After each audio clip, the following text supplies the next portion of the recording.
Hello from the VMAP Field School in Hoi An, Vietnam. We're here for 2 weeks to do maritime archaeology.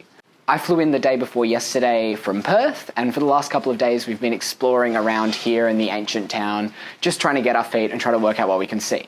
We also spent the last couple of days looking for particular maritime archaeology sites that could be interesting, that are just kind of around the tourist areas. It's really gorgeous here, especially at night. Also, the drink's really cheap.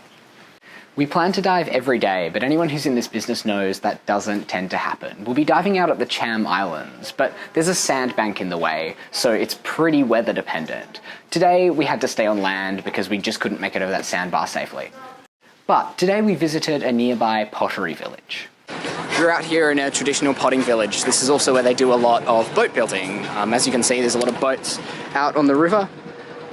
And this is where a lot of them were made. So we've just come to kind of have a look at how the pottery is produced, and that will hopefully tell us what we're looking at when we go and find some of the underwater or on some of the land sites. The reason this place is so interesting is because they fire the pottery in wood-fired kilns. Pottery is really interesting because you can often tell the style or the makeup, and you can use that to trace origins and trade routes. Seeing pottery made in the same way it was thousands of years ago gives us a better idea of what we're going to actually find in the water.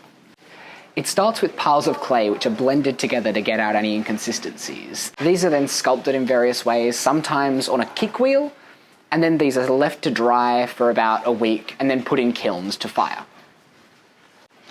We were lucky enough to see a lot of this clay actually being sculpted.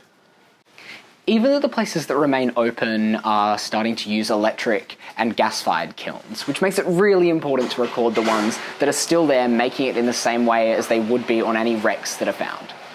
I quickly recorded one of the last kilns we could find with 3D photogrammetry, which we can use to take measurements later and try to work out exactly how it was built. This one took me just 30 seconds to capture, and I processed it in the van ride home. One thing Ian mentioned is that when he came here a couple of years ago, there were 2 places or 3 places that made boats. Now we can only find one that is still open. It's much the same with the pottery places. A lot of them have closed down over the last few years as more kilns and other places have come into production. Traditionally, the boats are made with locally sourced ironwood, but for the last 40 years they've been made also with aluminium.